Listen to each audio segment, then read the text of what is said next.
अस्सलाम वालेकुम स्टूडेंट्स।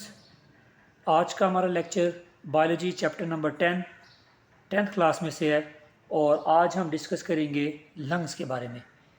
पिछले लेक्चर में हमने रिस्पायरेटरी सिस्टम के बारे में पढ़ा था और आप जैसे कि जानते हैं कि जो रिस्पायरेटरी सिस्टम है वो मुख्तलिफ़ किस्म के ऑर्गन्स पर मुश्तमिल होता है। इंसान में या एनिमल की बॉडी में कोई भी जो सिस्टम काम करता है वो मुख्तलिफ़ किस्म के ऑर्गन से मिल के बना होता है। तो रिस्पायरेटरी सिस्टम में से जो सबसे इम्पोर्टेंट ऑर्गन है वो लंग्स है।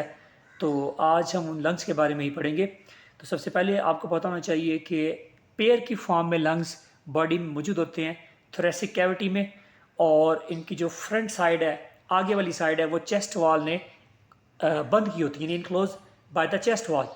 और अगर आप देखें तो लंग्स के नीचे एक मस्कुलर स्ट्रक्चर आपको नज़र आएगा जिसका नाम डायाफ्राम है। ये लंग्स के बिल्कुल नीचे होता है और लंग्स को सपोर्ट करने के लिए होता है। लंग्स को कंट्रैक्ट करने में और रिलैक्स करने में इसका बहुत ज़्यादा इंपॉर्टेंट फंक्शन है। उसके अलावा अगर आप लंग्स को देखेंगे तो ये स्पॉन्जी टाइप होता है और इसमें इलास्टिसिटी होती है, यानी ये इसके अंदर जो है वो लचक मौजूद होती है। इसी वजह से ये इजीली कंट्रैक्ट भी कर लेता है और फिर उसके बाद रिलैक्स भी हो जाता है, क्योंकि इसके अंदर जो एल्वोलाई हैं जब वो कंट्रैक्ट होती हैं तो गैसेस जो हैं वो बॉडी से बाहर रिमूव होती हैं, और जब वो रिलैक्स होती हैं तो गैसेस जो हैं वो दोबारा से बॉडी के अंदर आती हैं।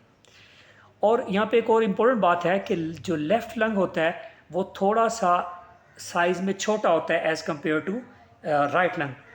और जो लंग है उसकी आउटर कवरिंग जो है वो डबल मेम्ब्रेन होती है, यानी जो लंग्स हैं वो डबल मेम्ब्रेन के अंदर इनक्लोज होते हैं। उस मेम्ब्रेन को हम प्ल्यूरा कहते हैं और उसके अंदर जो है वो एक ख़ास किस्म का लिक्विड होता है जिसको आप प्ल्यूरल फ्लूइड कहते हैं।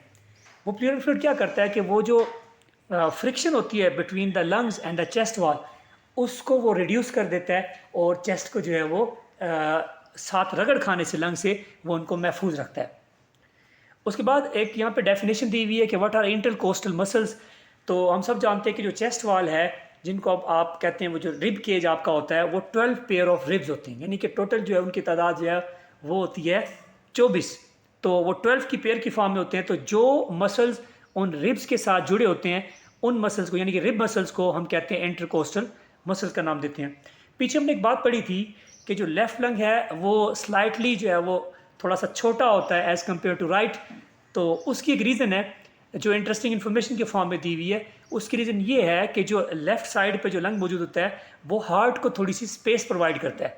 उस स्पेस प्रोवाइड करने से ये होता है कि हार्ट जो है वो ईजिली जो है वो कंट्रैक्ट भी होता रहता है और रिलैक्स भी होता रहता है, यानी हार्ट की जो पंपिंग है उसके लिए वो जो जगह फ्राहम की होती है, क्योंकि थोड़ा सा जो आपका हार्ट है वो लेफ़्ट साइड पे नीचे की तरफ मुड़ा होता है। तो बच्चों आज के लेक्चर में हमने लंग्स के बारे में पढ़ा।